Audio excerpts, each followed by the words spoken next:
சென்னை அசோக் நகர் மத்திய கிறிஸ்துவ ஆலயத்தில் சிறப்பு பிரார்த்தனையுடன் நடைபெற்ற பொங்கல் பண்டிகை விழா அனைவரின் கவனத்தையும் ஈர்த்தது. கலாச்சார அம்சங்களை போற்றும் வகையிலும் விவசாயிகளையும் தமிழர் பண்பாட்டையும் போற்றும் வகையிலும் மத்தியாஸ் ஆலயத்தில் ஆலய வாசலில் கோலமிட்டு தோரணங்கள், கலை நிகழ்ச்சி என தமிழ் வழி பண்பாடு இசைக்கருவிகளுடன் கிறிஸ்துவ பாடல்கள் பாடி திருச்சபை மக்கள் சேர்ந்து பொங்கல் வைத்து கொண்டாடினர். பாரம்பரிய உடைகள் அணிந்து பொங்கல் வைத்து திருப்பலி முடிந்த பின் சபையோர்கள் அனைவருக்கும் பொங்கல் பகிர்ந்தளிக்கப்பட்டது. அதன் பின்பு பாரம்பரிய கலைகளான ஒயிலாட்டம், பறையாட்டம், களியலாட்டம், கைச்சிலம்பாட்டம், பொய்க்கால் குதிரை, கிராமிய கலை நிகழ்ச்சிகளான கும்மியடித்தல், உரியடித்தல், விளையாட்டுப் போட்டிகள் நடத்தி மகிழ்ந்தனர்.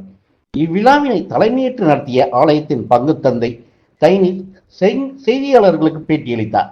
பேட்டி என்பது விழாவை வருடந்தோறும் நடத்தி வருவதாகவும் தமிழர்களின் பண்பாட்டையும் பாரம்பரியத்தையும் காக்க வேண்டியது ஒவ்வொருவரின் கடமை எனவும், மேலும் வளரும் தலைமுறைக்கு இதுபோன்ற நிகழ்ச்சியின் மூலம் தமிழர்களின் பாரம்பரியங்களை மறவாமல் எடுத்துச் செல்ல முடியும் என்று கூறினார்.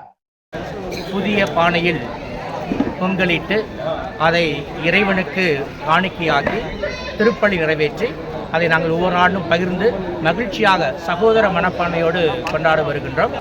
இந்நாளிலே தமிழர் திருநாளாம் பொங்கல் நாளிலே தமிழ் நிலம், தமிழர் பண்பாடு, தமிழ் மொழி, கலாச்சாரம் ஆகியவற்றை போற்றும் விதத்திலே எங்களது திருச்சபையை சேர்ந்தவர்கள் இங்கு புதிய புத்தாடை உடுத்தி அந்த தமிழ் மரபின்படி வேட்டி சேலை உடுத்தி சின்ன பிள்ளைங்க கூட பார்க்கலாம், ஒரு அழகாக அவர்கள் வந்து இந்த பங்கு கொண்டார்கள். மற்றும் தமிழ் சார்ந்த பல்வேறு கலைகள் இங்கே போற்றப்பட்டு பார்க்கலாம். சிலம்பாட்டம், பறையாட்டம், ஒயிலாட்டம், கழியலாட்டம் மற்றும் சகா கலைக்குழுவினரும் வந்து எங்களை மகிழ்ச்சிப்படுத்தினார்கள். இவ்வாறு ஒவ்வொரு ஆண்டும் இந்த இடத்திலே எங்களுடைய நமது தாய்மொழியை போற்றும் விதத்திலே நாங்கள் இந்த விழாவை மிக விமரிசையாக தமிழர் என்ற உணர்வோடு கொண்டாடுகின்றோம்.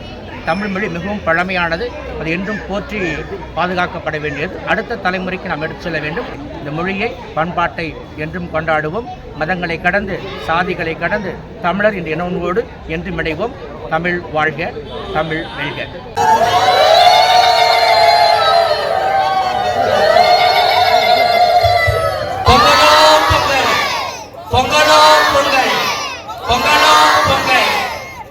இனிய பொங்கல் நல்வாழ்த்துக்கள்.